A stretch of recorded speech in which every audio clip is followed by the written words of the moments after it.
സവിശേഷതകളുള്ള ഒരു മനുഷ്യനുമായാണ് ഇന്ന് രാവിലെ ഞാൻ സംസാരിക്കുവാൻ പോകുന്നത്. ഡോക്ടർ എ.ബി.പി. മാത്യു. അദ്ദേഹത്തെ പരിചയപ്പെടുത്തുന്നതിൽ എനിക്ക് അതിയായ സന്തോഷമുണ്ട്. ബീഹാറിനെ കുറിച്ച് നമുക്കെല്ലാവർക്കും അറിയാം. ഒരു കാലത്ത് മിഷണറിമാരുടെ ശവപ്പറമ്പ് എന്ന അപരനാമധേയത്തിലായിരുന്നു മിഷൻ ഫീൽഡിൽ ബീഹാർ അറിയപ്പെട്ടിരുന്നത്. നൂറുകണക്കിന് മിഷണറിമാർ ബീഹാറിൽ പോയി പ്രവർത്തിച്ചിട്ടും ആത്മാക്കളെ നേടുവാൻ അവർക്ക് സാധിക്കുന്നില്ലായിരുന്നു. ആരും മുന്നോട്ട് വരുന്നില്ല.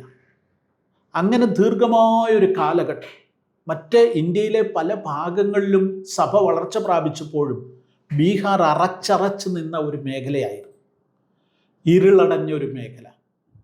26 വർഷം മുൻപ് ബീഹാറിലേക്ക് ഒരു മിഷണറിയായി പോയി.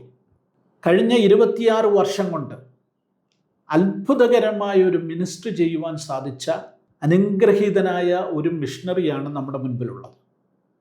അദ്ദേഹത്തെ എൻ്റെ പ്രേക്ഷകർക്ക് വേണ്ടി സന്തോഷത്തോടുകൂടെ ഞാൻ സ്വാഗതം ചെയ്യുന്നു. Thank you sir. Welcome sir. Okay, ഞാൻ നേരത്തെ പറഞ്ഞതുപോലെ ഒരു ക്ലീശ പ്രയോഗമാണ് ഈ ബീഹാർ മിഷണറിമാരുടെ ശവപ്പറമ്പ്. ആ മിഷണറിമാരുടെ ശവപ്പറമ്പിൽ ശവങ്ങൾ എഴുന്നേറ്റ് നിന്ന് എന്തു ചെയ്യുന്നു? ആർത്ത് ദൈവത്തെ സ്തുതിക്കുന്ന ഒരു കാലഘട്ടമാണ്. അത്ഭുതകരമാണ്.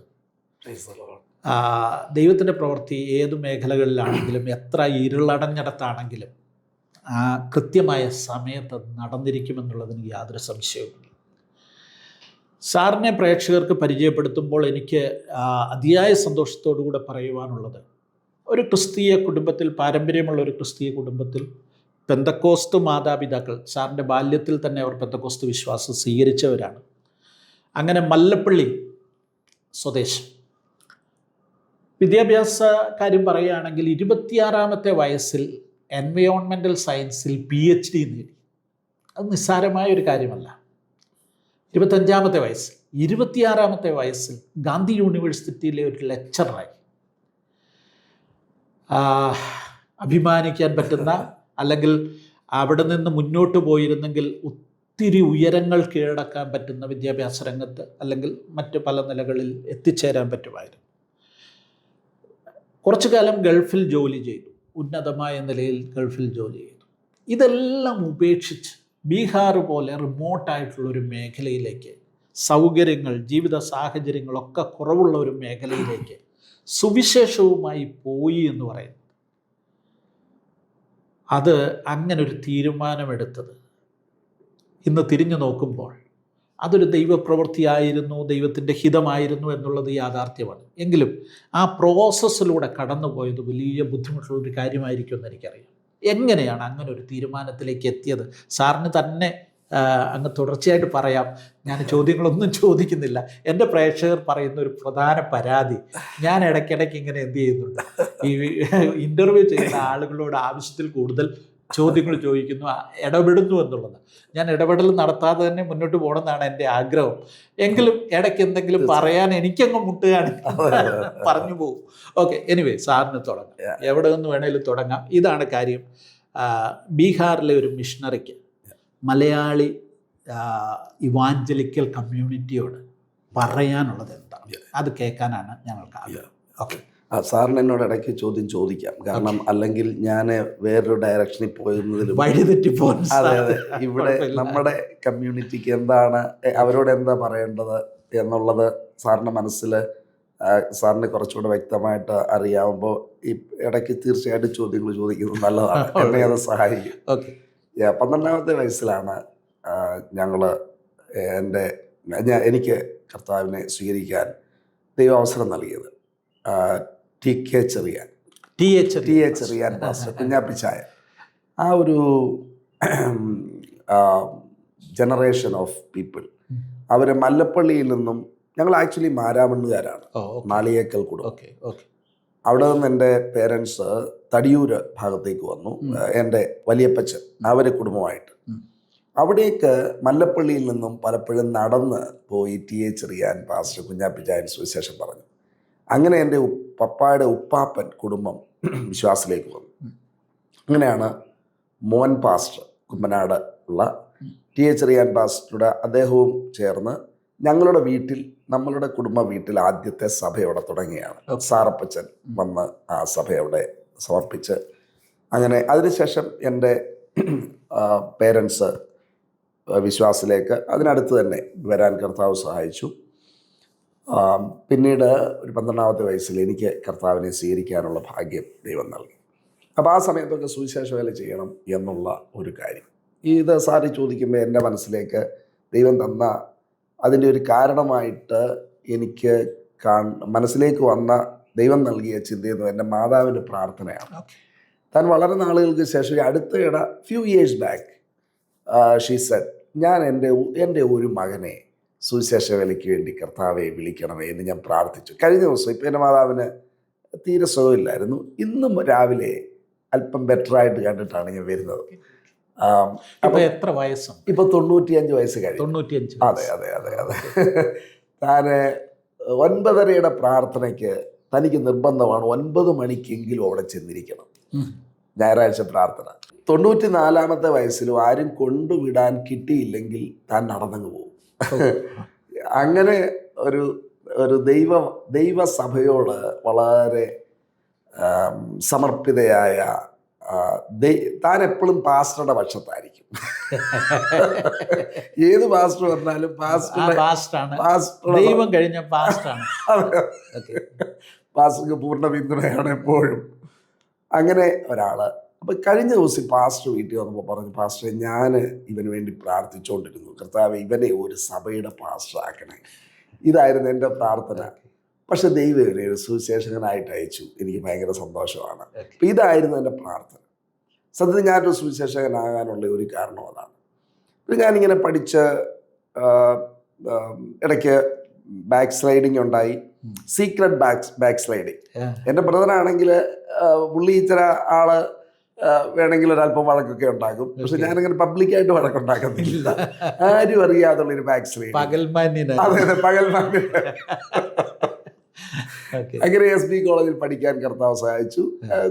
സ്കൂളിൽ പഠിക്കുമ്പോൾ ഒക്കെ ദൈവം നല്ല ലീഡർഷിപ്പ് ക്വാളിറ്റീസ് ഒക്കെ തന്നിരുന്നു. സ്കൂളിലെ one of the best students ആയിരുന്നു, ചെയർമാൻ ആയിരുന്നു, സ്കൂൾ ചെയർമാൻ ആയിരുന്നു. പിന്നെ SB ചെന്നപ്പോൾ കഴിഞ്ഞപ്പോൾ എനിക്കൊരു ഡിപ്രഷൻ്റെ അറ്റാക്ക് ഉണ്ടായി.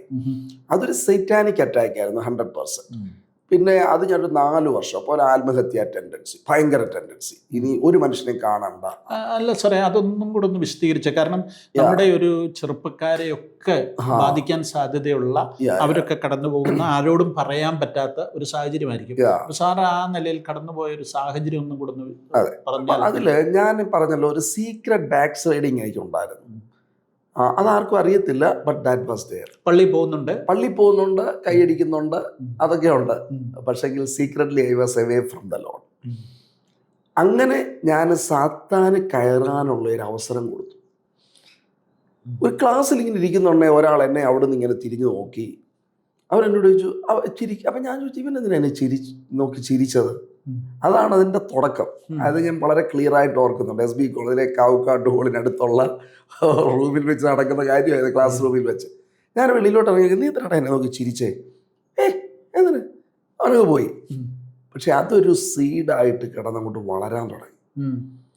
ഇറ്റ് റീച്ച്ഡ് എ ലെവൽ, എന്നെ കാണുന്ന സകലരും ഇതെന്താ ഇവനിങ്ങനെ അങ്ങനെ നോക്കി ചിരിക്കുകയാണെന്ന് എനിക്കത് തോന്നി. അപ്പോൾ അത് ഇങ്ങനെ വളർന്നിട്ട്, പക്ഷെ ഞാനിത് ആരോടും അങ്ങനെ പറയുന്നില്ല. എനിക്ക് ആത്മഹത്യ ചെയ്യണമെന്നൊരു ഒറ്റ ചിന്തയുള്ളൂ. കാരണം ഇനി ആരെയും കാണണ്ട, ഇനി ലൈഫിൽ ഒരു കാര്യവും നടക്കത്തില്ല. കോളേജിൽ പോകുന്നത് നിർത്തി. കോളേജ് വീട്ടിൽ നിന്ന് ഇറങ്ങും, പക്ഷെ കോളേജിൽ പോകുന്നില്ല. അങ്ങനെ BScക്ക് പ്രീ ഡിഗ്രി അപ്പോഴത്തേന് പഠിത്തമെല്ലാം അങ്ങ് പോയി. പ്രീ ഡിഗ്രി പാസ്സായി. ഞാൻ ഇവിടെ പഠിച്ചതുപോലെ അല്ലെ അങ്ങനൊന്നും പറ്റിയില്ല. BScക്കും കണ്ടിന്യൂ ചെയ്ത് 4 വർഷമായി. പക്ഷെ ഒരു മനുഷ്യൻ ഞങ്ങളുടെ വീട്ടിൽ വന്നു, ഒരു ദൈവദാസൻ, ഒരു സാധാരണക്കാരൻ. അതിനു മുമ്പ് ഞാൻ ഒരിക്കലും കണ്ടിട്ടില്ല, പിന്നെ ഒരിക്കലും കണ്ടിട്ടില്ല. അതേ വന്നിട്ട് പറഞ്ഞു, ഇതിങ്ങനെ ഇവിടെ എപ്പോഴും ഇങ്ങനെയൊക്കെ ചില അസുഖങ്ങളൊക്കെയുള്ള ആരാ ഉള്ളത്? പുള്ളി എന്നോട് വന്നു ചോദിച്ചു. അപ്പോൾ എന്തൊക്കെ കൃത്യമായിട്ടുള്ള ഒരു ചില സിംറ്റംസ് അദ്ദേഹം പറഞ്ഞു. ഞാൻ പറഞ്ഞു, എനിക്കങ്ങനെ പ്രയാസം ഉണ്ടെന്ന് പറഞ്ഞു.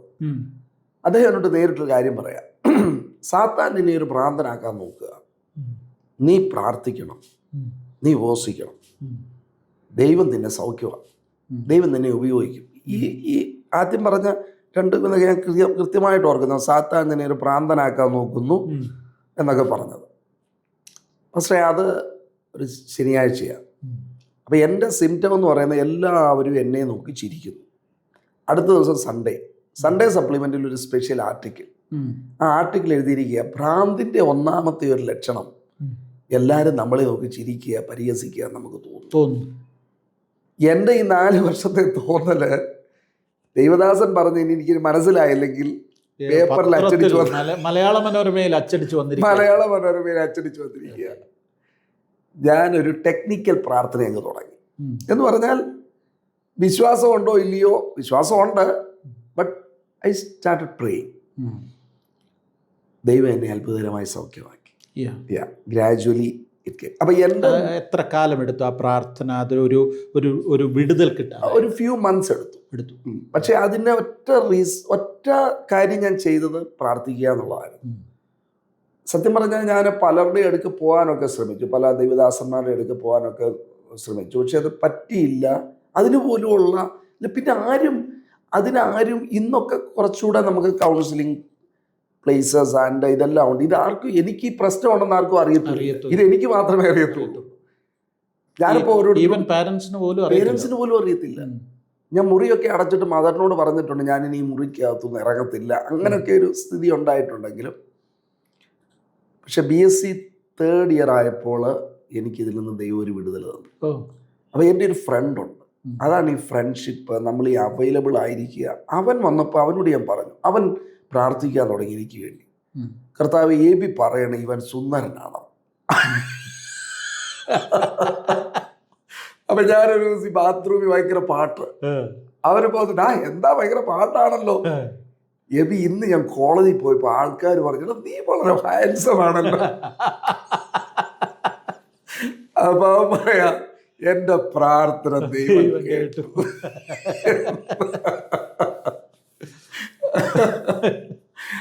സത്യത്തിൽ ദൈവം എന്നെ സൗഖ്യമാക്കി. എൻ്റെ കൂട്ടുകാരൻ്റെ പ്രാർത്ഥന, എൻ്റെ പ്രാർത്ഥന, ആ ദൈവദാസനെ ദൈവം അയച്ചതാണ്. അദ്ദേഹത്തിന് പേരൊന്നുമില്ല. സത്യത്തിൽ എന്നോട് ദൈവാത്മാവ് മനസ്സിലാക്കിയൊരു കാര്യം എന്ന് പറയുന്നത്, ഞാൻ ഉൾപ്പെടെയുള്ളവർ ഈ പേരിൻ്റെ പുറകെ പോകുമ്പോൾ ദൈവം തന്ന അനേക ഗിഫ്റ്റ്സ് ഡിസപ്പിയർ ആകുക. മനസ്സിലായി. പിന്നെ നമ്മൾ 8 ഉം 10 വർഷം മുമ്പ് നമ്മൾ കൈവച്ചപ്പോൾ രോഗി സൗഖ്യമായതാ ഇപ്പോഴും നമ്മൾ പറഞ്ഞുകൊണ്ട് കിടക്കുക. പിന്നെ നമ്മൾ ഇപ്പോഴും അത് പറയാം, കാരണം പിന്നെ ആരും ആയിട്ടില്ല.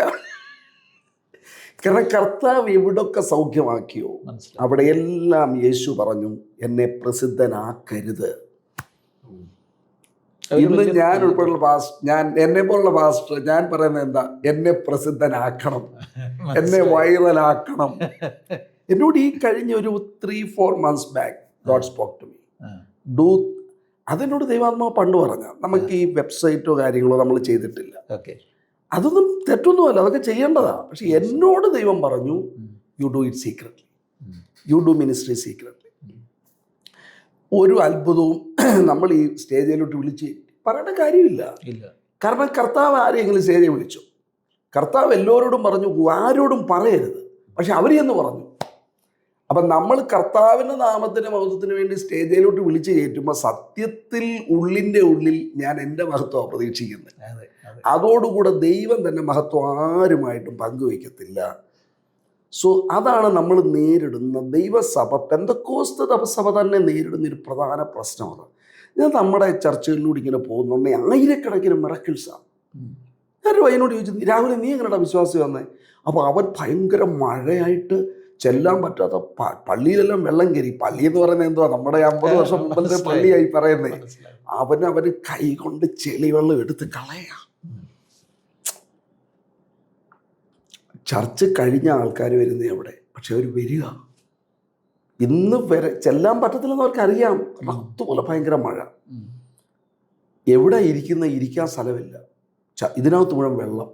അവരത് ഈ കൈ കൊണ്ട് കോരിക്കളഞ്ഞവർ. അത് കഴിഞ്ഞ് പാട്ടല്ല, നീ എങ്ങനെ വിശ്വാസം? അപ്പോൾ എന്നോട് പറയാം, ഭയ്യ എനിക്ക് യേശുവിൻ്റെ പേരറിയാവുന്ന ഒന്നും അറിയത്തില്ല, എൻ്റെ വീട്ടിൽ ഭയങ്കര ഭൂതബാധ. അപ്പം ഇങ്ങനെ ഞങ്ങൾക്ക് വയറിളക്കവും ആകെ പ്രശ്നമായിട്ട് ഞങ്ങൾക്ക് ഇങ്ങനെ ഇത് കണ്ടിന്യൂസ് ആണ്. എൻ്റെ പെങ്ങൾ മരിച്ചു, അടുത്തത് ഞാൻ ബെഡ്രിഡനായി, കട്ടിലേന്ന് എഴുന്നേക്കാൻ വയ്യ. ഇവൻ 20 വയസ്സേ ഉള്ളൂ, 22 വയസ്സേ ഉള്ളൂ കാണത്തുള്ളൂ. ഇവൻ പറഞ്ഞു, ഞാൻ 12 ഇഞ്ചക്ഷൻ എടുത്തു, കൈ നിറയെ ഗുളിക കഴിച്ചു, മന്ത്രവാദികളെടുക്കെ പോയി, രക്ഷയിൽ. അവസാനം ബെഡിലായി മരിക്കാൻ തുടങ്ങി. അപ്പം ഞങ്ങൾ മരിച്ചതുപോലെ. അപ്പോൾ ഒരു ചേച്ചി വന്നിട്ട് പറഞ്ഞു, മോനെ ഞാൻ നിനക്ക് പ്രാർത്ഥിക്കട്ടെ. ഇതൊക്കെ ഞാൻ പറയുന്നത് നമ്മുടെ കെ എബ്രഹാം സാറ് എൻ്റെ പുസ്തകത്തിൽ ഒരേ ഒരു ജില്ല എഴുതിയിട്ടുണ്ട്, സാരൻ ജില്ല, ബീഹാർ. അദ്ദേഹം അവിടെ പോയ അതിലെ പോയതാ. അവിടുത്തെ ഒരു ഇൻറ്റീരിയർ സ്ഥലത്തെ പറ്റി പറയുന്നത്. അതെ. അപ്പോൾ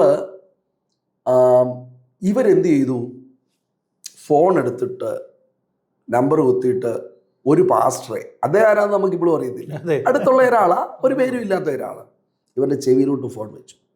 first time somebody is praying for him. ഇവൻ എന്തോ പ്രാർത്ഥനയൊന്നും അറിയത്തില്ല. ഇവൻ എന്നോട് പറഞ്ഞ വാക്കില്ല, ഭയ്യ ഓ പ്രാർത്ഥന കിയ 7 ബജെ, രാത്രി 7 മണിക്ക് അദ്ദേഹം എനിക്കിട്ട് പ്രാർത്ഥിച്ചു, മേസോയ. ഞാൻ അത് കഴിഞ്ഞ് ഉറങ്ങി. രാവിലെ എഴുന്നേൽക്കുമ്പോൾ എൻ്റെ രോഗം പൂർണ്ണമായി സൗഖ്യമായി. 2021 ശേഷവും പറയാം, കൈക്കുമ്പിൾ മുഴുവൻ മരുന്നും 12 ഇഞ്ചക്ഷനും കഴിച്ചിട്ട് ശരിയാകാതെ ബെഡിൽ നിന്ന് എഴുന്നേക്കാൻ പറ്റാത്തവൻ പറയാം, 21 ശേഷം ഞാൻ ഇന്ന് വരെ ഒരു ഗുളിക എടുത്തിട്ടില്ല. അവൻ അവിടുത്തെ വർഷിപ്പ് ലീഡർ.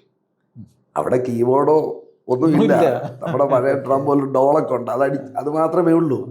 പക്ഷേ ഞാൻ ഓരോ ആഴ്ചയിലും ഓരോ ചർച്ചിലാണ് സാറേ പോകുന്നത്. ഒരിക്കൽ ഇപ്പം എനിക്ക് പണ്ട് 3 മാസം മതിയായിരുന്നു ഒരു ചർച്ചിൽ വിസിറ്റ് ചെയ്യാൻ, ഒരു റൗണ്ട് പൂർത്തിയാക്കാൻ. ഏത് ചർച്ചിൽ പോയാലും പാസ്റ്ററും കാണും, ഭാര്യയും കാണും, ഒരാൾ പോലും കാണത്തില്ല മിക്കവാറും. മനസ്സിലായി. ഞങ്ങളുടെ ഏറ്റവും വലിയ ചർച്ച് ജേക്കബ് ആനിക്കൽ, തൃശ്ശൂർ സ്വദേശി. 7 വർഷം കഴിഞ്ഞ് അദ്ദേഹത്തിൻ്റെ ചർച്ചിൽ 4 പേരാണ്. 7 വർഷം കഴിഞ്ഞ്. ഇന്ന് ഇങ്ങനെ റൗണ്ട് എടുക്കണമെങ്കിൽ ഏറ്റവും കുറഞ്ഞത് 12 വർഷം വേണം. 12 വർഷം വേണം. 12 വർഷം വേണം. 52 ഞായറാഴ്ചയുള്ള 12 വർഷങ്ങൾ വേണം റൗണ്ട് പൂർത്തിയാകണമെങ്കിൽ. അതെ. ഞാൻ ഈ പോകുന്ന ഒരു ചർച്ച് പോലും കാണത്തില്ല ഒരു മിറക്കിൾ ടെസ്റ്റിമണി ഇല്ലാത്ത. ഞാൻ കയറി ചെല്ലുമ്പോൾ ഒരു മനുഷ്യൻ, അദ്ദേഹം ഗവൺമെൻറ് ജോലിക്കാരനാണ്, പറഞ്ഞു, ഭയ്യ ഞാൻ മേളിൽ കിടന്ന് ഉറങ്ങുക. അപ്പോൾ ഞങ്ങളുടെ ഒരാൾ വന്ന് സുവിശേഷം പറഞ്ഞു, എൻ്റെ അമ്മയെ ഓടിച്ചു വിട്ടു, പൊക്കോണെ വിടുന്ന ബന്ധക്കാരനാ. ഇവൻ മേളിൽ കയറി കിടന്ന് ഇവൻ പറയാം, എനിക്ക് രാത്രി ഒറ്റ അടി എനിക്കിട്ട്. എനിക്കിട്ട് ആരാ അടിച്ചത്? അപ്പം ഞാൻ പിന്നെ അടി, കൊങ്ങയ്ക്ക് കയറി പിടിക്കുക. പിന്നെയും കിടന്നുറങ്ങി. അവൻ്റെ ഒരു റിലേറ്റീവ് അപ്പുറത്തുണ്ട്, അവൻ്റെ കൂട്ടുകാരൻ. 3ാമത്തെ തവണ കൊങ്ങയ്ക്ക് വിടുന്നില്ല. ഇങ്ങനെ അപ്പോൾ ഈ മനുഷ്യൻ ഇവനെ ഓടിച്ചു വിട്ടു. പോയ വഴിക്കൊരു കാര്യം പറഞ്ഞു, എപ്പോഴേലും ബുദ്ധിമുട്ടുണ്ടെങ്കിൽ, നിങ്ങളുടെ ജീവിതത്തിൽ വലിയ പ്രയാസമുണ്ടെങ്കിൽ, ബഹു ദിക്കത്ത് മേ ഹെ തോ ഈശു തോടാ, ഈശു നാം ലീജിയേഗ. യേശുവിൻ്റെ പേര്. ഇവൻ അനങ്ങാതെ ചാകാൻ തുടങ്ങി. യേശു എന്നൊരു വിളി വിളിച്ചു, പിടിയും ഇട്ടു പോയി. ഇന്ന് അവരുടെ വീട്ടിൽ ഈ ഓടിച്ചു വിട്ട അമ്മച്ചി ഇന്ന് ആ ചർച്ചിൻ്റെ എൽഡറാണ്. മനസ്സിലായി. ഞങ്ങളവിടെ ചിലപ്പോൾ 3 മുറി നിറച്ച് വിശ്വാസികൾ ഇരിക്കുക. ഇങ്ങനെയുള്ള അത്ഭുതങ്ങളുടെ ഒരു പരമ്പര. hundreds of testimonies through unknown people. ഇതെവിടെ നിന്നെന്ന് ഞാൻ ചിന്തിച്ചപ്പോൾ എന്നെ ദൈവാത്മാവ് മനസ്സിലായി, നീ എപ്പോൾ പേരെടുക്കാൻ ശ്രമിച്ചോ എൻ്റെ വേലയിലൂടെ അവിടെ ഇത് നിന്നു. സോ ഞാൻ ആ കഥ പറയുന്നത്, ഈ അന്നോൺ ഉപദേശി എനിക്ക് വേണ്ടി പ്രാർത്ഥിച്ചു. അതെ. ഞങ്ങളുടെ ഒരു ദൈവദാസൻ ഞാൻ ഓർക്കുന്നു. ഞാൻ ചെറുപ്പത്തിൽ, എനിക്കൊരു 10-20-25 വയസ്സുള്ളപ്പോൾ ഒരാൾ എന്നെ ഉപദേശിന്ന് വിളിച്ചേക്കില്ല കേട്ടോ. ഞാൻ ഉപദേശിയല്ല, ഞാൻ പാസ്റ്ററാണ്. അപ്പം അദ്ദേഹത്തിന് ഒരു അല്പം വിദ്യാഭ്യാസമൊക്കെ ഉണ്ട്, ഒരു ഗ്രാജുവേഷൻ ഉണ്ട്. അപ്പോൾ ഗ്രാജുവേഷനുള്ള ഉപദേശിയോ? നമ്മൾ ഉപദേശിയാകണം എന്ന് പറഞ്ഞാൽ നമ്മൾ സത്യത്തിൽ നമ്മളാളായി. എന്നോട് ദൈവാത്മാവ് ചോദിച്ചു, നീ പാടുന്നത് ശരിയാണോ? തൂബടേ മേഘടൂ എന്ന് വെച്ചാൽ യേശു വളരണം, ഞാനോ കുറയണമെന്നാ. അപ്പം എന്നോട് ദൈവാത്മാവ് ചോദിക്കും, നീ ഇത് തന്നെയാണോ മനസ്സിൽ പാടുന്നത്, അതോ നീ പാടുന്നത്? തൂബടേ മേബടൂ, നീ വളരണം, ഓക്കെ, എൻ്റെ മനസ്സിൽ പലതും വരുന്നുണ്ട്, ഞാൻ പറയുന്നില്ല. തീർച്ചയായിട്ടും അല്ല, സാറ് ചോദിച്ചു, കാരണം അല്ലെങ്കിൽ ഞാൻ പറഞ്ഞല്ലോ ഞാൻ വഴിതെറ്റിപ്പോ. പക്ഷെ ദൈവം സാറേ ആ ഒരു പേരില്ലാത്ത മനുഷ്യനിലൂടെ എന്നെ സൗഖ്യമാക്കി. ഒരു മനുഷ്യൻ്റെ മുമ്പിൽ നിന്ന് ഞാൻ ഒരു വാക്ക് പറയാൻ എനിക്ക് പറ്റത്തില്ല. അപ്പം ഈ നമ്മുടെ ജീവിതത്തിലെ പരാജയങ്ങൾ സത്യത്തിൽ നമ്മളിൽ ഉള്ള അഹങ്കാരത്തെ തകർക്കും. എൻ്റെ മനസ്സിലേക്ക് ഈ ചിന്തകൾ ഇങ്ങനെ വരും. നീ ഒരാളെ കാണാൻ, ഒരാളുടെ മുമ്പിൽ നിൽക്കാൻ പറ്റാത്തയാളായിരുന്നു, നിന്നെ സൗഖ്യമാക്കിയത് ഞാനാണ്.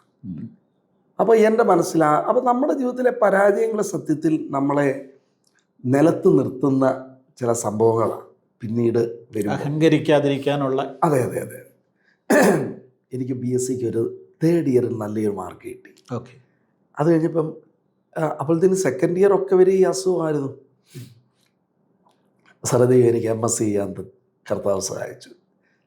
തോക്കും എന്ന് ചിന്തിച്ചെടുത്ത് എനിക്ക് സാറ് പറഞ്ഞ പോലെ 1ാം റാങ്ക് കർത്താവ് സഹായിച്ചു. ഓക്കെ സാറേ, അതിനിടയ്ക്ക് ചോദിക്കട്ടെ, ഇതെങ്ങനെ ഈ മധ്യപ്രദേശിലാണ് സാർ പഠിച്ചത്? അതെ അതെ. എങ്ങനെ ഈ മധ്യപ്രദേശിലെത്തി? ഞങ്ങളുടെ ഒരു റിലേറ്റീവ് അവിടെ ഉണ്ട്, ഏറ്റവും അടുത്ത ഒരു റിലേറ്റീവ് ഉണ്ട്. അപ്പോൾ അദ്ദേഹം അവിടെ നമുക്ക് പഠിക്കാം എന്ന് പറഞ്ഞു.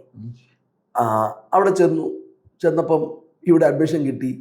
ഹിന്ദിയാണെന്നൊന്നും അറിയത്തില്ല, ഇംഗ്ലീഷും അറിയത്തില്ല, കാരണം ഇവിടുത്തെ ഇംഗ്ലീഷ് അല്ലേ. ഞാൻ ഇംഗ്ലീഷ് എല്ലാം കൂടെ അദ്ദേഹത്തോട് ഒരു പ്രൊഫസറോട് പറഞ്ഞ അവസാനം വന്നപ്പോൾ അദ്ദേഹം നീ പറയാൻ ഉദ്ദേശിച്ച കാര്യം ഒന്ന് പറ. കാരണം ഞാൻ പറഞ്ഞ ഇംഗ്ലീഷ് പുള്ളിക്കൊന്നും മനസ്സിലാകുന്നില്ല. പക്ഷെ അവിടെ എനിക്ക് ഡിബേറ്റിന് 1ാം സ്ഥാനം കിട്ടി യൂണിവേഴ്സിറ്റിയിൽ. അവിടെ യൂണിവേഴ്സിറ്റിയിലെ ഒരു ദൈവം സഹായിച്ചൊരു സ്റ്റാർ സ്റ്റുഡൻ്റ് ആയിട്ട് പഠിക്കാൻ കർത്താവ് സഹായിച്ചു. അങ്ങനെ അത്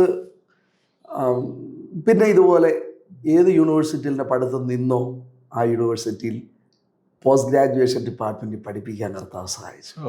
മഹാത്മാഗാന്ധി യൂണിവേഴ്സിറ്റിയിൽ. എനിക്ക് 26 വയസ്സ്, എൻ്റെ സ്റ്റുഡൻസിന് 20 വയസ്സ്. കൊച്ചു പയ്യൻ.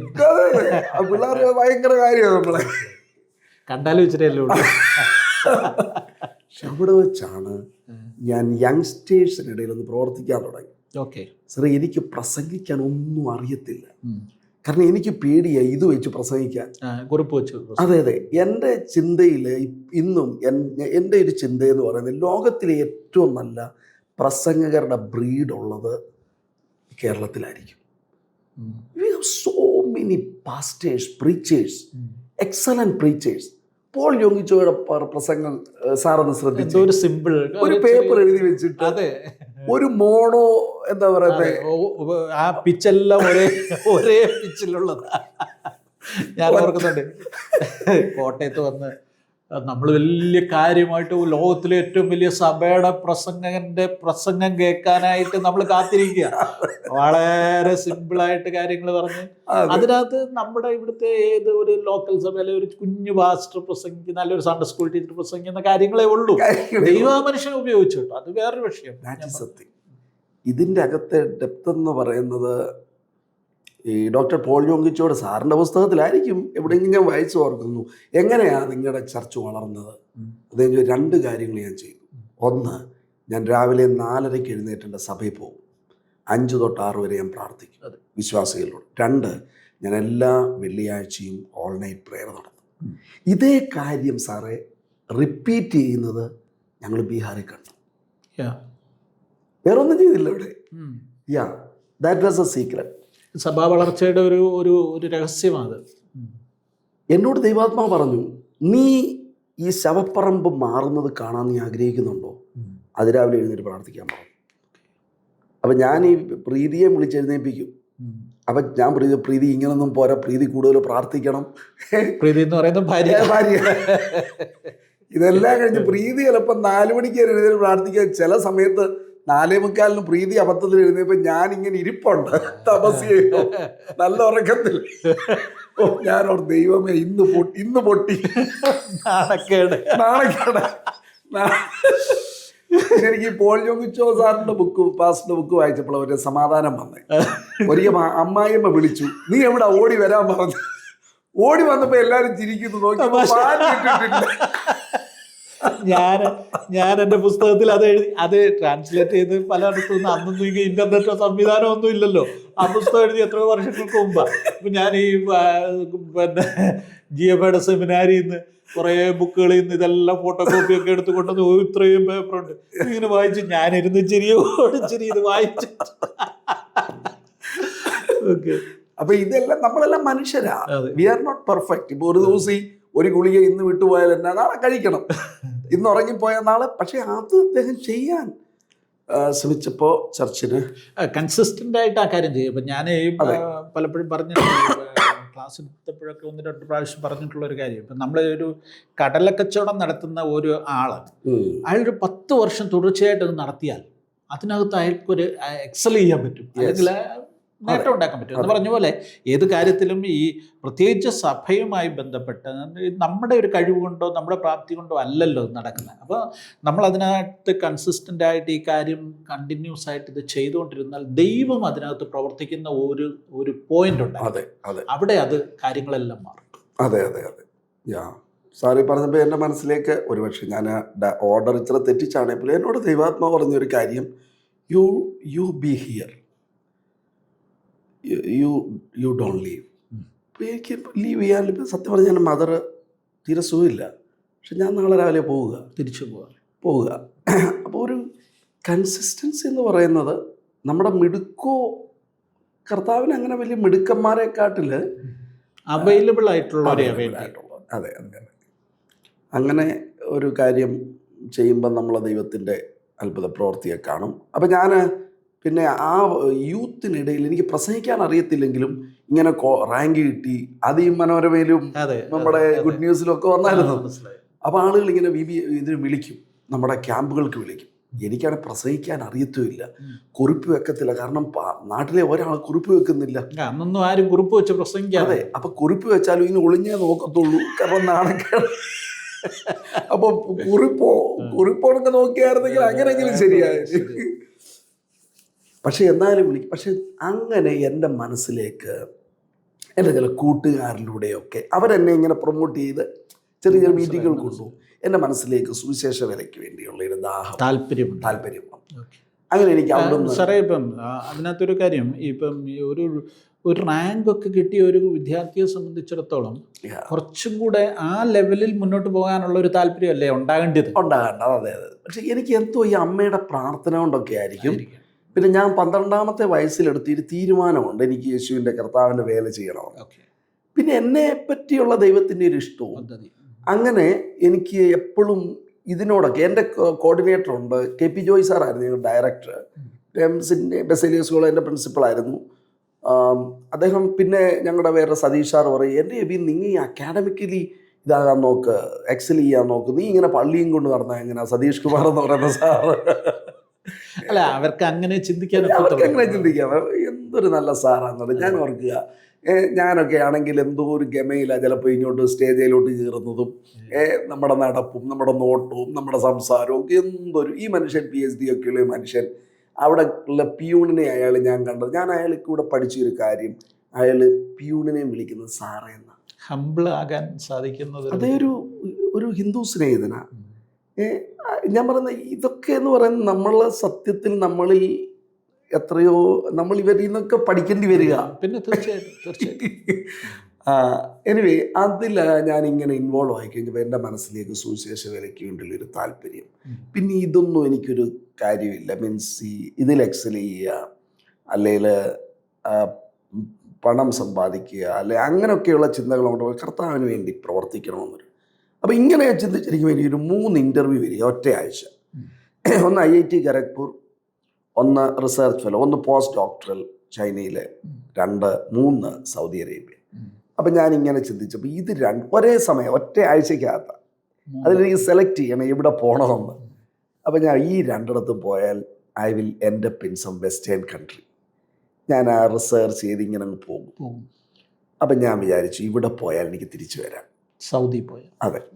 അങ്ങനെ ഞാൻ അവിടെ സൗദി അറേബ്യയിൽ. അതെ. എത്ര വർഷം ഉണ്ടായിരുന്നു? 2.5 വർഷം. 2.5 വർഷം. അതെ.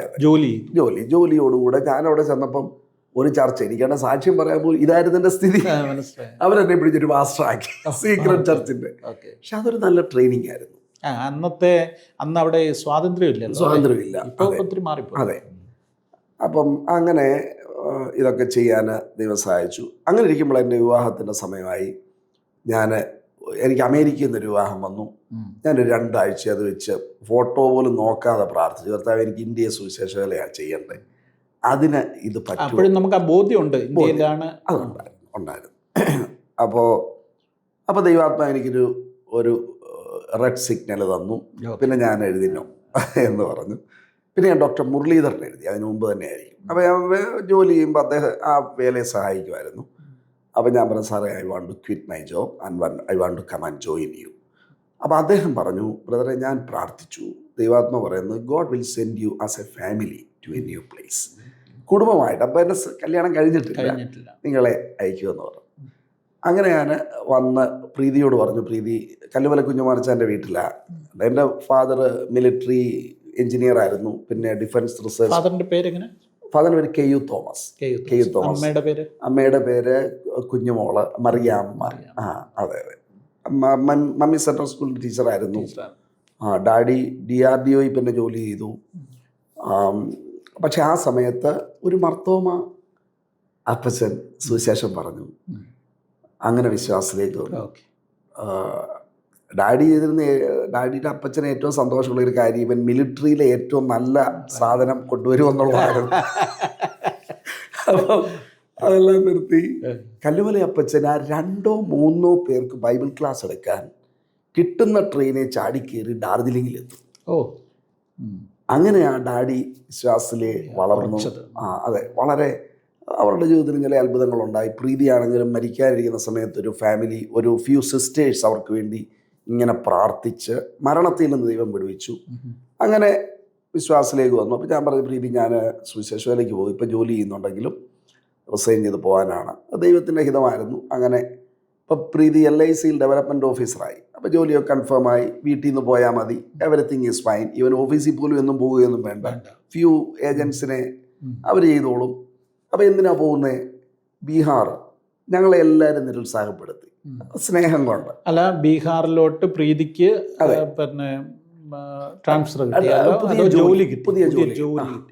ഈ റിസർവ് ബാങ്കിന്റെ ഒരു ഡിപ്പാർട്ട്മെന്റ് ആയിരുന്നു നബാർഡ്. അതെ. അപ്പോൾ അതിലേക്ക് പ്രീതിക്ക് ഓഫീസറായിട്ട് ജോലി കിട്ടുക. അപ്പോൾ അങ്ങനെ ഒരിക്കലും ഇവർ വിടത്തില്ല.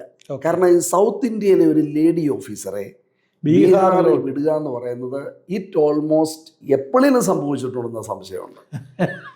അപ്പോൾ ഇവർ പറഞ്ഞു, അവിടെ പോകണ്ട, you send a letter to their headquarters in Mumbai, അവിടോട്ട് വിട്ടോളൂ എന്ന് പറഞ്ഞു. പക്ഷെ അപ്പോൾ എന്നോട് ദൈവാത്മാവിൻ്റെ ഹൃദയത്തിൽ പറഞ്ഞു, ദിസ് ഈസ് ദ പ്ലേസ്. അങ്ങനെ ഇവരുടെ ഏറ്റവും നല്ല ഓഫീസ് ട്രിവാൻഡ്രത്തെയാണ്, വെരി ബ്യൂട്ടിഫുൾ. അപ്പോൾ ഈ ഞങ്ങളുടെ ആൾക്കാർ, അത് ഹാർഡ്ഷിപ്പ് സെൻ്ററാണ് ബീഹാർ. 4 വർഷം അവിടെ ജോലി ചെയ്താൽ നമ്മൾ ചോദിക്കുന്നിടത്തോട്ട് കിട്ടും. ഇവർക്കെല്ലാം ക്യാപിറ്റലിലുമാണ് ജോലി. അപ്പോൾ ഇവരുടെ കൂട്ടുകാർ ചോദിക്കും, നിനക്കെന്തോ പ്രാന്ത. അങ്ങനെ ഞാൻ പറഞ്ഞു, പ്രീതി നമുക്ക് അവിടെ പോവാം. She agreed. ഞാനങ്ങോട്ട് വിട്ടിട്ട് തിരിച്ചു പോകാനുള്ള റിട്ടേൺ ഫ്ലൈറ്റ്. സാർ അന്നേരം സൗദിയിൽ ജോലി ചെയ്യുക. അതെ, ഞാനപ്പോൾ അവധിക്ക് വന്നിരിക്കുക.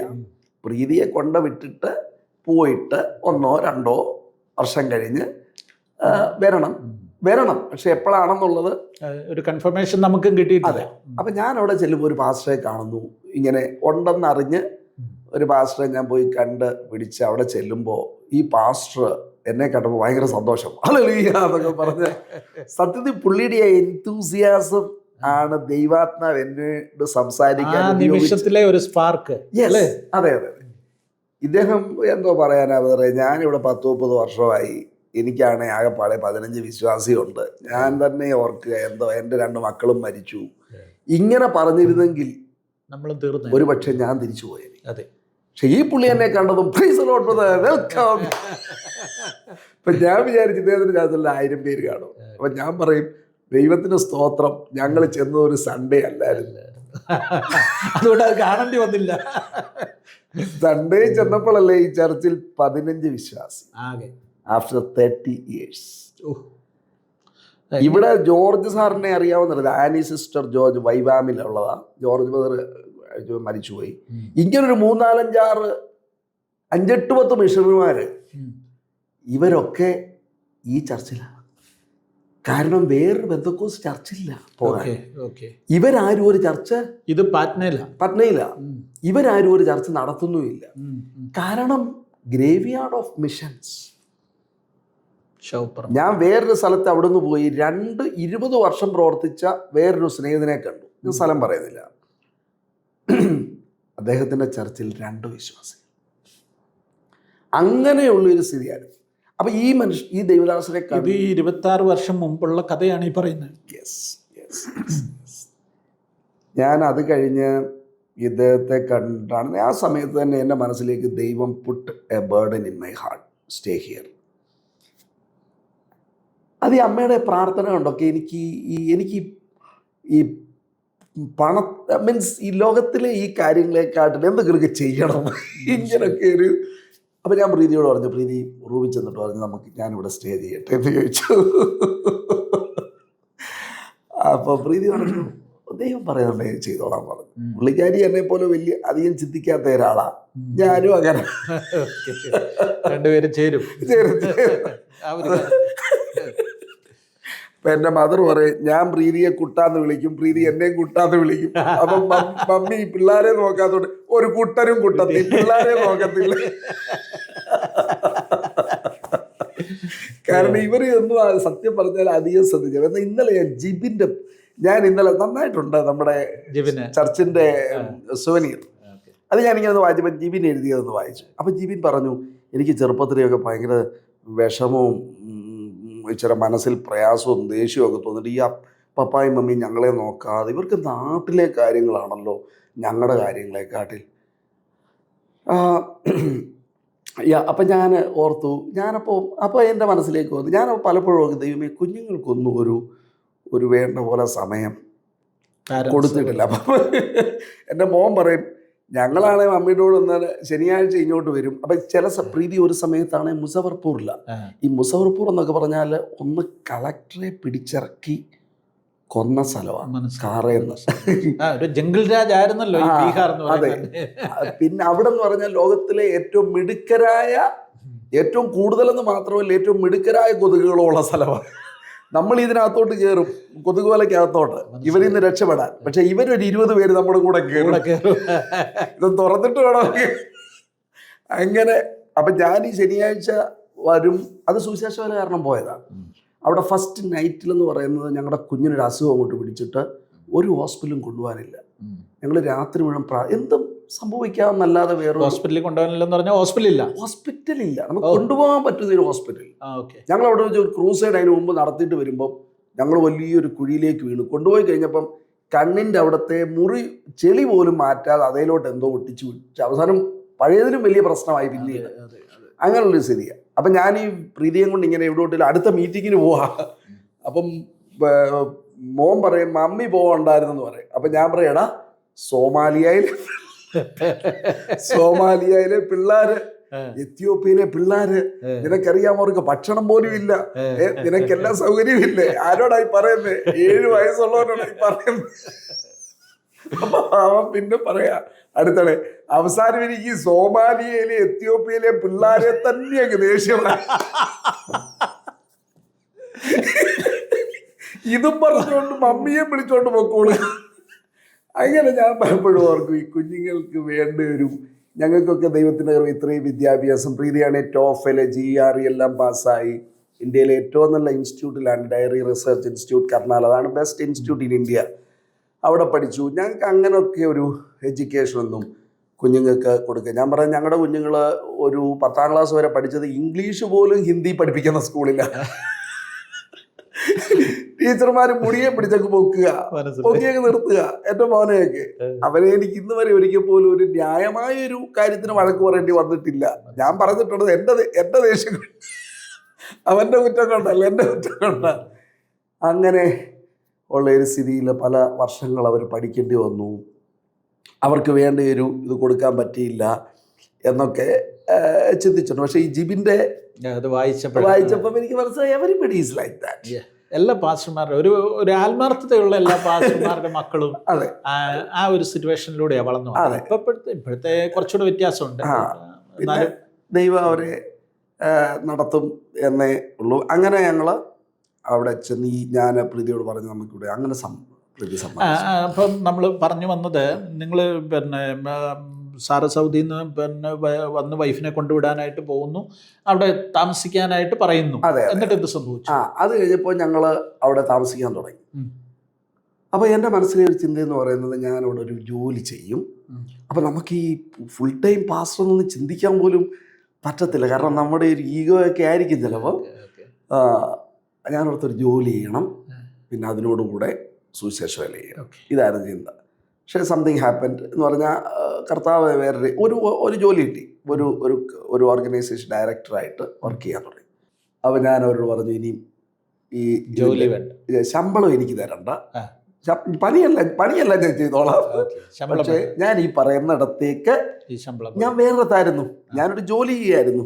ഞാൻ ഡയറക്ടർ ഓഫ് എന്നാ പറയുന്ന ഒരു യൂണിസെഫുമായിട്ടും പല അങ്ങനെയുള്ള അതുമായിട്ടൊക്കെ ചേർന്ന് പ്രവർത്തിക്കുന്ന ഒരു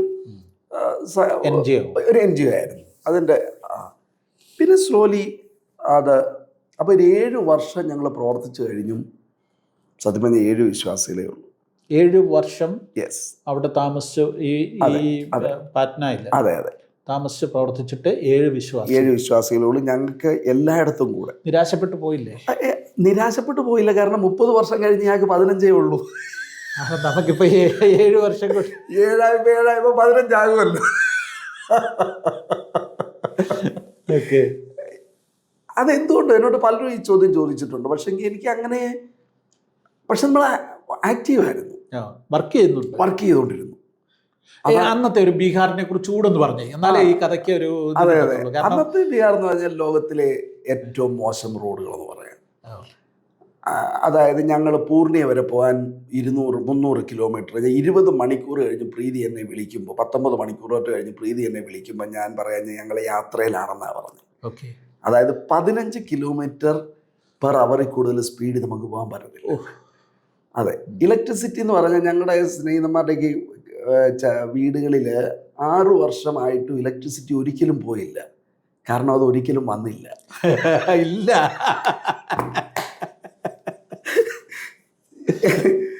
പിന്നെ ഇത് സിറ്റി ആണോ അതോ ഗ്രാമത്തിലെ കാര്യമാണോ? ഞാൻ ഈ പറഞ്ഞത് ഒരു ബ്ലോക്ക് ഹെഡ് ക്വാർട്ടേഴ്സാണ്. ഒരു നമ്മുടെ ഇവിടുത്തെ ഒരു മല്ലപ്പള്ളി പോലെ പറയാവുന്ന ഒരു സ്ഥലം, മല്ലപ്പള്ളി പോലുള്ള സ്ഥലത്ത് ഇയാൾക്ക് 7 വർഷം ഇലക്ട്രിസിറ്റി പോകാതെ കാരണം 7 വർഷം വരാതിരുന്നു. അവിടേക്കൊക്കെ നമ്മുടെ സഹോദരന്മാർ, ഞാൻ പറയുന്നത് തൃശ്ശൂരുള്ള ജേക്കബ് ആനിക്കൽ, ബൈജു ഐസക് തൃശ്ശൂരുകാരൻ, ഇവരൊക്കെ പോയി ഒരു മിക്സി ഇല്ല, ഒരു വാഷിംഗ് മെഷീൻ ഇല്ല, ഒന്നുമില്ലാത്ത സ്ഥലത്ത് 6-7 വർഷം അവർ നിന്ന് പ്രവർത്തിക്കുകയാണ്. അങ്ങനെ സമർപ്പിതരായ ദേവദാസന്മാർ റോഡിൻ്റെ സ്ഥിതി ഇത്, ഇലക്ട്രിസിറ്റിയുടെ സ്ഥിതി ഇത്, പിള്ളേരെ പഠിപ്പിക്കാൻ സ്കൂൾ. ഞാൻ പറഞ്ഞില്ലേ, ഞങ്ങളുടെ കുഞ്ഞുങ്ങൾ പഠിച്ചത് ഒരു പഠിത്തവും ഇല്ല. ഹിന്ദി പോലും ഇംഗ്ലീഷ് പോലും ഹിന്ദി പഠിപ്പിക്കുന്നു എന്ന് പറഞ്ഞ പോലുള്ള സ്കൂള്. പിന്നെ ലോ ആൻഡ് ഓർഡർ എന്ന് പറഞ്ഞാൽ നമ്മുടെ വണ്ടി കേരളത്തിൽ നിന്ന് എത്തുന്ന വണ്ടി 8 മണിക്കാണ് എത്തുന്നത്, കൊച്ചിൻ പാറ്റ്ന എക്സ്പ്രസ്. അത് 9 മണിക്ക് വന്നാൽ ഒരു മലയാളി, വിവരമുള്ള ഒരു മലയാളിയും അന്ന് വീട്ടിൽ പോകത്തില്ല, റെയിൽവേ സ്റ്റേഷനിൽ നിന്ന് വീട്ടിൽ പോകത്തില്ല. കാരണം എന്തും സംഭവിക്കാം. പക്ഷെ ദൈവത്തിൻ്റെ കൃപയാൽ അപ്പം നമുക്കൊരു വണ്ടിയില്ല, ഒരു കാറില്ല, ഒന്നുമില്ല. അപ്പോൾ ഞാൻ ഇങ്ങനെ വട്ടുപിടിച്ചതുപോലെ ഇങ്ങനെ ഓട്ടമാണ് ഈ റോഡിലൂടെ. ഒരിക്കലും സമയം നോക്കിയില്ല. അത് നളന്തയിൽ നിന്ന് പറ്റ്ന വരെ വരാൻ 50-60 കിലോമീറ്റർ വരാൻ 6 മണിക്കൂർ വരെ എടുക്കുമായിരുന്നു. കാരണം ഇതിനിടയ്ക്ക് 5 പാലമുണ്ട്. ഈ 5 പാലവും സിംഗിളാണ്. ഈ 5 പാലത്തിൽ 2-3 പാലത്തിൽ എങ്കിലും കാളവണ്ടി കാണും. 5, 8, 10 കാളവണ്ടിയാണ്. നമ്മുടെ വണ്ടി ഇവിടെ നിൽക്കുമ്പോൾ ഈ 8 കാളവണ്ടി പോയിട്ട് വേണം നമുക്ക് പോകാൻ. അങ്ങനെ വരുമ്പോഴത്തേന് അവിടെ തന്നെ 1-2 മണിക്കൂർ പോകും. അങ്ങനെ വീട്ടിൽ വരുമ്പോഴത്തേന് ബസ് സ്റ്റാൻഡ് വരുമ്പോഴത്തേന് രാത്രി 10 മണി 11 മണി. 8 മണി കഴിഞ്ഞാൽ ഒരാൾ വീട്ടിൽ പോകാത്ത സ്ഥലമാണ്. അവിടുന്ന് നമ്മൾ തനിയെ കൂടെ വരാൻ ആരുമില്ല. അന്ന് വീട്ടിൽ പോകുന്നില്ലെന്ന് പറഞ്ഞാൽ മോഷണവും അങ്ങനെയൊക്കെ ഉള്ള പ്രശ്നങ്ങളാണ് അല്ലേ? പിടിച്ചു പറി പിടിച്ചുപറി എന്ന് വന്നാൽ എന്തും സംഭവിക്കാം. അത് കഴിഞ്ഞ് നമുക്കൊരാളോട് പോയി കംപ്ലൈന്റ് ചെയ്യാനോ പോലീസോ സംവിധാനം അങ്ങനെയുള്ള സംവിധാനങ്ങളൊന്നും ട്രസ്റ്റ് ചെയ്യാവുന്ന ഒരു സംവിധാനം ഇല്ല. സാറേ ഇങ്ങനൊരു സ്ഥിതിയിലായിരുന്നു. പക്ഷെ എന്നോട് ദൈവാത്മാ പറഞ്ഞു, പ്രാർത്ഥിക്കാൻ പറഞ്ഞു. 3-4 കാര്യങ്ങൾ പറഞ്ഞു. ഒന്ന് പ്രാർത്ഥിക്കാൻ പറഞ്ഞു, അതിരാവിലെ എഴുന്നേറ്റ് പ്രാർത്ഥിക്കാൻ പറഞ്ഞു, ഉപവാസം ചെയ്യാൻ പറഞ്ഞു, പോസ്റ്റ് നീണ്ട ദിവസങ്ങൾ പോസ്റ്റ് പ്രാർത്ഥിക്കാൻ പറഞ്ഞു. പിന്നെ കർത്താവ് പറഞ്ഞ ഒരു കാര്യം, you don't call people to the church, take church to the people. അപ്പോൾ 1:12 ഓരോരുത്തരും ഒരു 12 സ്ഥലങ്ങളിലെങ്കിലും 2 പേര് വന്നാൽ മതി, അവിടെ അങ്ങോട്ട് ഒരു പ്രാർത്ഥന ചെയ്ത് തുടങ്ങാൻ പറഞ്ഞു. ഇങ്ങനെയൊക്കെ ചെയ്തപ്പോൾ സാറേ ഈ 7 വർഷത്തിൽ 7 സഭകൾ, അത് ചിലപ്പോൾ 8 ആയിരിക്കും, 9 ആയിരിക്കും, 10 ആയിരിക്കും, 10 വിശ്വാസികൾ, അത് 15 ആയിരിക്കും, അല്ലെ 8 ആയിരിക്കും, പക്ഷെ 20 ഇല്ല. അങ്ങനെ ഒരു സ്ഥിതിയിൽ ദൈവം നമ്മളൊന്നും ചെയ്തതല്ല. We prayed. പിന്നെ നമ്മൾ ഇരുന്ന് രാവിലെ പ്രാർത്ഥന തുടങ്ങി, ഹോൾ നൈറ്റ് പ്രെയർ തുടങ്ങി, പ്രവർത്തിക്കാനും തുടങ്ങി. ഇതിങ്ങനെ ചെയ്തുകൊണ്ടിരുന്നപ്പോൾ as a result of prayer and God's grace upon the land, ചർച്ചുകൾ വർദ്ധിക്കാൻ തുടങ്ങി. പിന്നെ കർത്താവ് എന്നോട്, ഞാനിങ്ങനെ യാത്ര ചെയ്തുകൊണ്ട് എന്നോട് ഒരു ദിവസം പറഞ്ഞു, this year you ask for 100 fellow workers. അപ്പം എനിക്ക് ചിരിക്കാൻ തുടങ്ങി. കർത്താവ് എന്തോ ഈ പറയുന്നത്, ശവപ്പറമ്പായത് 7 വർഷം കഴിഞ്ഞപ്പോൾ നന്നായിട്ട് കിട്ടിയത് അടിയാ. വിശ്വാസികളെ കിട്ടിയിട്ടില്ല. എവിടുന്ന് വിശ്വാസി വരും? വിശ്വാസി വന്നിട്ടല്ലേ പാസ്റ്റർ വരുന്നേ. പക്ഷെ ഞാൻ ഇത് പറയാൻ ദൈവം സമ്മതിച്ചില്ല. കർത്താവ് പറഞ്ഞു, next year train 1000, next year train 10,000, next year train 100,000. ഇത് ദൈവാത്മാവിനോട് പറഞ്ഞു. സാറേ 2006 ജനുവരിയിൽ ദൈവം എന്നോട് പറയാം, ജനുവരിയോ ഫെബ്രുവരിയോ ജൂലൈ ആകുമ്പോഴേക്കും ശവപ്പറമ്പിൽ നമുക്ക് 100 കൂട്ടുപ്രവർത്തകരെ ദൈവം തന്നു. അതെങ്ങനെ തന്നെന്ന് ചോദിച്ചാൽ അനദർ 1 hour പറയേണ്ടി വരും. കാരണം 10 വിശ്വാസികളുള്ളത് 100 പേരെ കിട്ടും. അടുത്ത വർഷം നമ്മുടെ ഹിന്ദു സ്നേഹിതര് നമുക്കൊരു ഹോസ്പിറ്റൽ തരിക. ഇലക്ട്രിസിറ്റി ഇല്ല, വാട്ടർ കണക്ഷൻ ഇല്ല, ഫ്ലോർ ഇല്ല, ടോയ്ലറ്റ് ഇല്ല, ഈ സംവിധാനങ്ങളൊന്നുമില്ല. പക്ഷെ 10-12 മുറിയുണ്ട്. ഹോസ്പിറ്റലായിരുന്നു, ഒരു ബിൽഡിങ്. അവിടെ വല്ലതും സ്റ്റീഫൻ മാത്യു സാറ് ഇടയാറന്മുള വന്ന് പഠിപ്പിച്ചിട്ടുള്ളത് ഞാൻ ഓർക്കുന്നുണ്ട്. റോഡില്ല, പക്ഷെ ആരോ ഓടിച്ചു വിട്ടതുപോലെ അവിടേക്ക് ആളുകൾ. നമ്മൾ ആ വർഷം സാറേ 1000 പേർക്ക് വേണ്ടി പഠിപ്പിക്കണമെന്ന് ദൈവം പറഞ്ഞ് 1200 പേരെ പഠിപ്പിച്ചു. 12 പേരെ പഠിപ്പിക്കാത്ത സ്ഥലത്തായത്. ഇത് ദൈവാത്മാവിൻ്റെ പ്രവൃത്തി. When we are available. ഞാൻ പറഞ്ഞല്ലോ, നമുക്കൊന്നും ഒരു പ്രസവിക്കാൻ അറിയത്തില്ല, ആരോഗ്യമില്ല, ആസ്മയുണ്ട്, ഡോക്ടർ പറഞ്ഞതാ, നീ തണുപ്പുള്ളിടത്ത് പോകല്ലെന്ന് ഡോക്ടർ പറഞ്ഞ. പത്തനംതിട്ടയാണ് ഇന്ത്യയിലെ ഏറ്റവും നല്ല എയർ ക്വാളിറ്റി ഉള്ള ഒരു സ്ഥലം. പട്ന എന്ന് പറഞ്ഞാൽ ഏറ്റവും മോശം എയർ ക്വാളിറ്റി. അപ്പൊ ഞാൻ ഡൽഹി പട്നയൊക്കെ ഏകദേശം ഒരുപോലെ. അപ്പൊ ഇപ്പൊ ഞാൻ പറയാം, ആർക്കെങ്കിലും ഇവിടെ ആസ്മയുണ്ട് പട്നയിലോട്ട് വരാൻ പറയും. നല്ല ട്രീറ്റ്മെന്റ്, പൊടി കൊണ്ട് ദൈവത്തിന് സൗഖ്യമാക്കാൻ പറ്റും. എന്നോടൊരാൾ പറഞ്ഞു, ഒരാൾക്ക് സുഖമില്ലാതായപ്പോൾ ആസ്മ മാറാൻ വവ്വാല് കഴിപ്പിച്ചെന്ന് വണ്ടേ എന്ന് പറഞ്ഞ പോലെ ഇതൊരു സാറേ. എനിക്ക് അവിടെ ചെന്ന് ഇവിടെ എല്ലാ മാസവും ആസ്മയുണ്ട്. 26 വർഷത്തിൽ ഒരിക്കൽ പോലും ആസ്മയുണ്ടായി. ഈ ബീഹാറിൽ പോയിട്ട് 26 വർഷത്തിൽ ഇതുവരെ ആസ്മയുണ്ടായില്ല. ഡോക്ടർ എന്നോട് തണുപ്പത്ത് പോരുത്. ഞാൻ ഈ 4 ഡിഗ്രി തണുപ്പത്തും ഞാൻ പച്ചവെള്ളത്തിലാണ് കുളിക്കുന്നത്. എൻ്റെ ചേട്ടനും ഭാര്യയും ഒക്കെ പറയും, വെറുതെ പ്രായമാകുന്നത് മറക്കരുത്, അഭ്യാസം കാണിക്കണ്ട. ഞാൻ പറയും, നല്ല തണുപ്പത്ത് നമ്മൾ തുള്ളുവല്ലോ. അപ്പൊ ഞാൻ തുള്ളി ദൈവത്തെ സ്തുതിക്കും. കർത്താവേ, തണുപ്പത്ത് പോകരുതെന്ന് പറഞ്ഞ സ്ഥലത്ത് നീ എന്നെ ഇത്രയും വർഷങ്ങൾ തണുപ്പത്ത് നിർത്തി തണുപ്പ് വെള്ളത്തിൽ കുളിക്കാൻ സഹായിച്ചു. ഹിന്ദി അറിയത്തില്ല, ഞാൻ പറഞ്ഞ ഒറ്റ വാചകമേ അറിയത്തുള്ളായിരുന്നു, ഹിന്ദി നഹിമാലും. പക്ഷേ ആ ഹിന്ദി പ്രസംഗിക്കാൻ കറക്റ്റ്. അപ്പൊ ഒരു ക്വാളിറ്റി ഇല്ല അങ്ങനെ പറഞ്ഞാൽ. പക്ഷെ we have seen thousands of people coming to the Lord. നമ്മളൊന്നും ചെയ്തില്ല. ഞാൻ എല്ലായിടത്തും ചെയ്തു. നിങ്ങൾക്ക് ആരെങ്കിലും എന്തെങ്കിലും തന്നോ? അമ്മക്കോ ക്യാ ദേനാ, ഉദർ ദേത്തെ, അമ്മക്കോ ഈശു മിൽ ഗയാ. ഞാൻ എല്ലായിടത്തും ചെയ്തു. നിങ്ങൾക്ക് എന്തെങ്കിലും ആരെങ്കിലും തന്നോ? വയ്യ, ഞങ്ങൾക്കൊന്നും തന്നില്ല, ഞങ്ങൾക്ക് യേശുവിനെ കിട്ടി. അല്ല, നമ്മുടെ ഏറ്റവും വലിയൊരു ഈ കാലഘട്ടത്തിലെ ഏറ്റവും വലിയ ആരോപണം എന്ന് പറയുന്നത് നമ്മൾ പണം കൊടുത്ത് അല്ലെങ്കിൽ നിർബന്ധിച്ച് ഇവർക്ക് എന്തൊക്കെയോ കൊടുത്തിട്ട് ഇവര് വിശ്വാസത്തിലേക്ക് വരുന്നു എന്നുള്ളതാണ്, അല്ലെങ്കിൽ ക്രിസ്തുവിനെ സ്വീകരിക്കുന്നു, ക്രിസ്ത്യാനിയാകുന്നു എന്നുള്ളതാണ് വ്യാപകമായ പ്രചാരം. സത്യത്തിൽ അതിന്റെ ഈ കോർ എന്താണ് ഇത് സംഭവിക്കുന്നതെന്ന് ഈ ആരോപണം ഉന്നയിക്കുന്നവർക്കൊന്നും മനസ്സിലാകുന്നില്ല. അവർക്കറിയത്തില്ല. അതുകൊണ്ടാണ് ഇതൊക്കെ ദൈവവിളിയല്ലേ. കഴിഞ്ഞ ദിവസം എൻ്റെ മക്കള് നേപ്പാളിൽ ഒരു മലമണ്ടയ്ക്ക് കൊണ്ടുപോയി. ഈ 26 വർഷത്തെ സുവിശേഷ വേല കഴിഞ്ഞ് എൻ്റെ മോള് പോയപ്പോൾ എനിക്കങ്ങ് ഭയങ്കര പ്രയാസം. എനിക്ക് ഉപവസിക്കണമെന്ന് തോന്നി ഇവർ തിരിച്ചു വരാൻ. അവർ സുവിശേഷ വേലയ്ക്ക് പോയതില് ഞാൻ ഇത്രയൊക്കെ ദൂരം പോകണമായിരുന്നു ഒരു മലമണ്ടയ്ക്ക്. അവസാനം എനിക്ക് സമാധാനമായത് എപ്പോഴാന്ന് ചോദിച്ചാൽ, അവിടെ ഒരു കെമിക്കൽ എഞ്ചിനീയർ ഉണ്ടായിരുന്ന നല്ല ജോലി വിട്ട് ഈ മലമണ്ടയ്ക്ക് പോയിരിക്കുക. റോഡില്ലാത്തടത്ത്, ഒരു വാഷിംഗ് മെഷീൻ വെക്കാൻ സ്ഥലമില്ലാത്തടത്ത്. അത് കേട്ടപ്പോൾ എനിക്കൊരാശ്വാസമായത്. ഇവർ ഈ ജോലിയും വിട്ട് ഈ തണുപ്പത്ത് പോയത് തന്നെ ആരാണ്ടെന്നായാലും തെരുവെന്നും കണ്ട് ആരാണ്ട് നരകത്തിൽ പോകും. ഇവർക്ക് കർത്താവിൻ്റെ ദർശനം കിട്ടി. അതെല്ലാവരും മനസ്സിലാക്കാൻ വേണ്ടി നമുക്ക് പ്രാർത്ഥിക്കണം. ഡോക്ടർ എബി മാത്യുവിൻ്റെ ജീവിതാനുഭവങ്ങൾ, മണിക്കൂറുകൾ പറഞ്ഞാൽ തീരാത്ത അനുഭവ കഥകൾ, നേരിട്ട സുവിശേഷ വേലയിൽ കഴിഞ്ഞ 26 വർഷം അദ്ദേഹം അനുഭവിച്ചത്, പരിശീലിച്ചത്, ദൈവം അദ്ദേഹത്തെ നടത്തിയത്, ബീഹാറിലുണ്ടായ അത്ഭുതങ്ങൾ, ഇതൊന്നും എണ്ണിയാൽ ഒടുങ്ങത്തില്ല, പറഞ്ഞാൽ തീരത്തില്ല. പക്ഷേ നമുക്ക് അങ്ങനെ ദീർഘമായിട്ട് പോകുവാൻ സാധിക്കത്തില്ലല്ലോ. ഏതായാലും ഈ എപ്പിസോഡിൽ നമ്മൾ കേട്ടത്